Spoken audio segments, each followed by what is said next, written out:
Oh my God. Wait, what? It's Yeah, so I'm just cool. like, There's how is that there's not something there? happening and it's Oh my amazing. God. It's so freaking cool. That's the most romantic thing ever. Hi guys and girls. Dani and I decided to vibe code because we need a little bit of spice back into our lives. And we're in San Francisco and that's what people do here. What do you want to build? Good question. So I get asked a lot, how do I get started with AI? I don't want to pay tons of money to learn how to use AI. And I just have in my drive a bunch of courses that are sitting there. So maybe a directory that's a little bit interactive that's called I don't know how to use AI.com. I love it. I actually just bought the domain from GoDaddy. Best place ever. That's the first step of every project is to make sure you have the perfect domain. Yeah. If you want to start seriously vibe coding, go to GoDaddy and just type random words that are really cool and just buy these domains. Like, it's actually the best hack ever because it motivates you to use them and then actually vibe code. But what tools do you think we should recommend people to use? What do you do when you're about to build like something from scratch? Okay, tools I use, you can use like any LLM like ChatGPT, Claude, anyone to generate a great PRD of what you want the LLM to build for you. PRD stands for? Product Requirements Document, corporate speak. And then we can just copy paste that into any vibe coding tool. It's going to build it for us, like Bolt for Cell. I really love Cursor. Yeah, we're going to get a little bit technical here, guys, so stick around and download Cursor. First step here, what I'm going to do is create a new repository on GitHub. Because that's before you open up something on Cursor, just make sure that this is created and then create a new workspace that uses that GitHub repository so that all your code is like auto-saved directly on GitHub and you don't lose all the changes, and you can also keep track of all the changes that it's doing. And also it will be easier for us to deploy it later. Dani, I mentioned earlier that all the information I have is in a Google Drive, so we are probably going to need like a place to store that information. Oh, I helped build one and it's really good. Okay. Have you heard of CloudFlare Stream? Yes. You did work at CloudFlare, right? Before starting the company. I was CloudFlare's 4th PM. I was fresh out of college and it was so much fun. And one of the cool things about CloudFlare is they have data centers in, call it like 80 something cities right now. And so their data centers are milliseconds away from 95% of the population that uses the internet. And so if you put your videos on Cloudflare's data centers, they stream really fast. It's like great quality video. I think that's what TikTok uses, right? If that's true, that's so cool. I went to the first meeting for that, but I quit before anything happened. Okay. Oh. What you do is you just upload files to Stream, and Stream will give you an embed code or a URL for all of your videos. And Cloudflare is going to do all of the hard work of figuring out like what quality video to stream to you, of like building a great video player. And for you, it's just really easy. You just embed. That would be really cool, especially if I want to add like my own personal videos to the courses. This would be like a great add-on after that. Never mind. Okay, this is a cool product recommendation. Thank you so much. Let's go and actually just get the product description from ChatGPT. This is what it looks like. Actually, I'm just gonna like copy paste this whole thing and just drop it. Love it. We don't want to use a lot of brain cells. It's already 6 p.m. guys here. So enter and let's just watch it do its thing. And in the meantime, Dani. Oh yeah? Why did you quit Cloudflare? Okay, so it was the best first job in the universe, like absolutely. And it was like, the people are insanely smart and it's so fun and it's just an amazing company. If it was my second job, I'd still be there. But when it's your first job, at some point, I was like 4 years in, it was like time to try something else. And I went to go work at a VC fund called USB. And it was my first time just seeing founders outside of the Cloudflare founders, just building startups. And once you see it, it's a little infectious and you think, I have to go do that. And I was talking to another PM I used to work with at Cloudflare, and we were like, should we solve one of the problems we used to face as PMs? And at Cloudflare, we worked on the fastest moving team of the company. It was this experimental lab, skunkworks, like get stuff out. And even we on this like really fast team were always really slowed down by like how bugs. long, yeah, bugs. So through that, you're now building a company that's trying to change how developers are coding and implementing features within so many companies now around the world. To be precise, like 200,000 developers are using you right now. That's an insane number. When did you start the company? Yeah, there are 200,000 engineers that use Jam to debug issues every single month. Damn. It's crazy. God damn. They're fixing more than 30,000 bugs a day with Jam. We started the company 5 years ago. And why is AI not very good at solving bugs? Because I'm just like fighting with cursor, like TF. That's not what I asked for. So I would say that LLMs are about as good at humans at solving bugs given the context that they're given. Yeah. And so when you give both a human and an LLM like not that much information about a bug, it actually doesn't know what you mean. So like, for example, like if I told you like login screen doesn't work, like you actually don't know what I mean by that. Like, is it just taking a long time to respond to you? Is it missing a loading state? Did you forget your password? Like, you just don't know what it means. Did the page crash?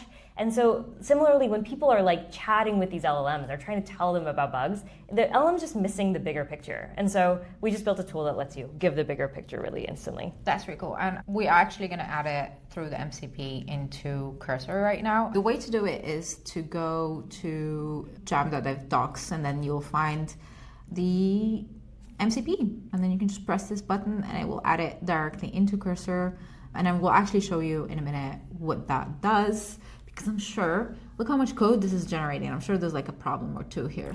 So now that everyone is using AI agents to code, is Jam gonna evolve towards a tool for AI agents as developers? I want to call them AI developers, but then that will get, that's not what I meant. Right.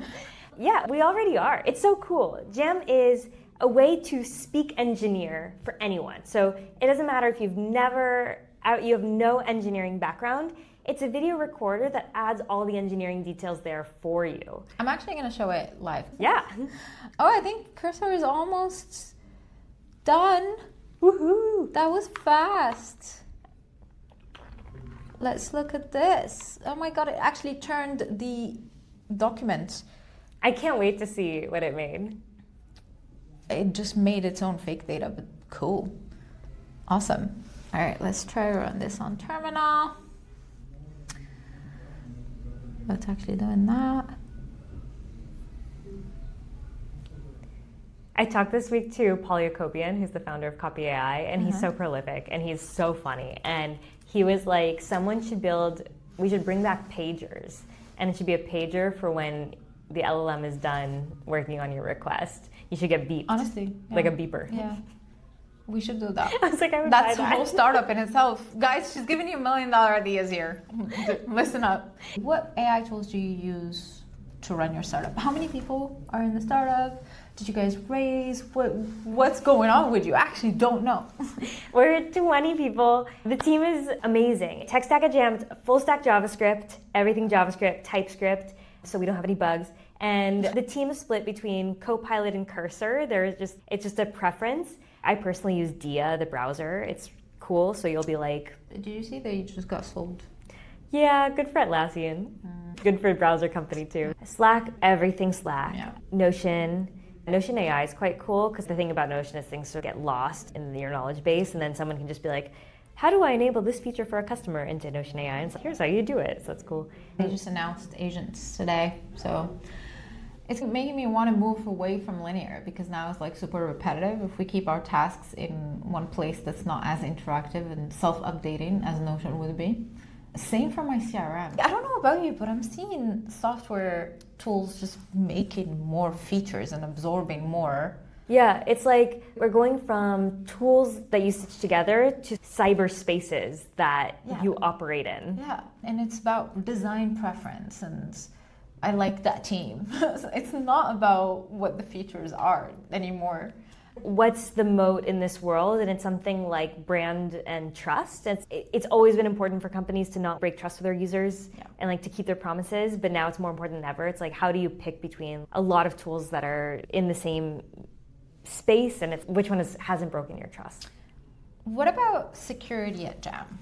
Oh, it's an ex-Cloudflare team. We used to work at a security company. We take it extremely seriously. So we've done all the SOC 2, GDPR compliance, but also we've just made decisions in the product that we would feel like proud and confident about. Like, for example, one of the ways that you can use Jam is you record what just happened. Like, a bug just happened. I don't want to stop what I'm doing and re-record, just grab an instant replay of it. And in that instant replay, if you look at what it captures, it actually escapes out all of the private information. So if there was an email field, that's just asterisk. And the we don't API collect keys. it. Yep, Because like API that's keys. what all the vibe coders are hacking or are worried about. Because I think a lot of times when people think about security, they think about like infrastructure and code, but really the most insecure part of any company is actually the people. Someone writes into customer support and says, I want to change my email, and they just allow them to take over an account. What do you think of zero copy architecture right now? That's super trending. Actually, it's funny, for our case, people actually, like, this is a feature. The fact that, because before Jam, you would, for example, people use Jam on their phones to capture bugs.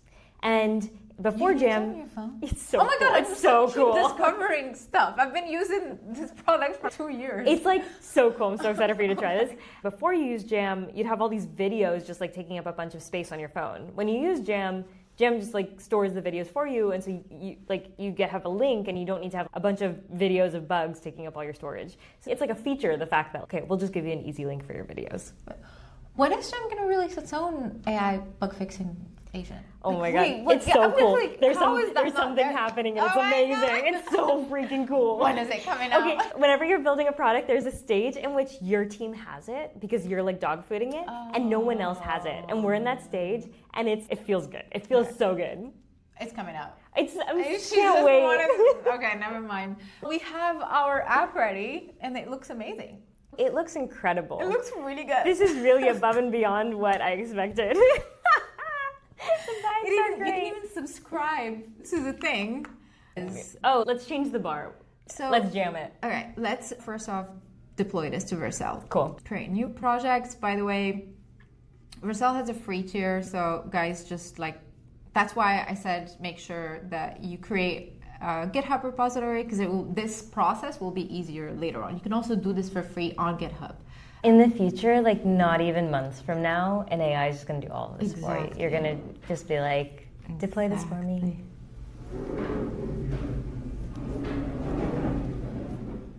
I didn't push the Done. All right, let's see what bugs are here. The first thing I'm noticing here is this, what do you call this? This header. Yeah. It needs some padding. Yeah, and it also needs to just disappear. This is working. Let's just fix the padding. Everything else is perfect. This is perfect for testing teams. Like and this overlap looks bad. This needs to be fixed. Yeah. Cool. This thing here. Oh, see, it double selected. Oh, yeah. Only when I double click on it, it should unselect. And instead of a linear issue, just generate a link. And then we're just going to give this link to cursor. Okay. Do I wait for the AI or just like whatever? Yeah, let's tab accept the... It only picked one of the multiple things in the video. And so maybe we just create copy link and we let cursor listen to the transcript. Run it. Run.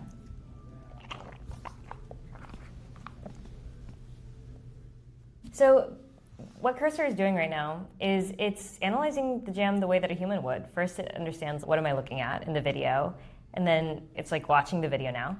Then it's going to be like, cool, what was all the session information in case there's something helpful about your session? Were you in incognito? Was your Wi-Fi slow? Was it a specific browser? Is it like specific browser width, specific device? And then it's going to be like, cool. And it already detected all that we spoke about. Fix the header, Boom. UI overlap, and only one learning path can be selected at a time. Boom. This is awesome. That link only works because we have the MCP installed, right? Yeah. Okay, cool. Well, keep that in mind. What's cool is like basically you can talk to cursor like you're talking to a human. You're like, hey, do this, and you just record a quick video and you send it, and cursor reads your video like a human. If it's like how you can send a Calendly link for anyone to book something with you, this is send a link for anyone to send a bug to you. It's actually really cool. So let's just create a link and I'll show you how to use it. That's the most romantic thing ever. Can someone send bugs to you? Guys, stop DMing me problems in my app. I'm going to send you this link. Yeah, and then you can actually do that. Yeah, it's That's like a bug so inbox. nice. People just record them for you. Language. Yeah, so let's just create a link. Okay. Bug gifts. Yeah, perfect. Create link. And then now if you open this link, you can record a bug for yourself, but anyone can record a bug for you. Do I need to be on a different? Oh my god! But will they be added in my account? Yeah. All Yeah, you'll get an That's email so like, cool. someone has recorded a bug and bug gifts for you. You guys need to do better launch videos. What the fuck? Am I finding out all of this because you're here? How would I would have still used this tool without all of this information? It's so funny. Okay, this is done. This was super fun. Thank you so much for coming. Thank you. All right, Thank cheers. you.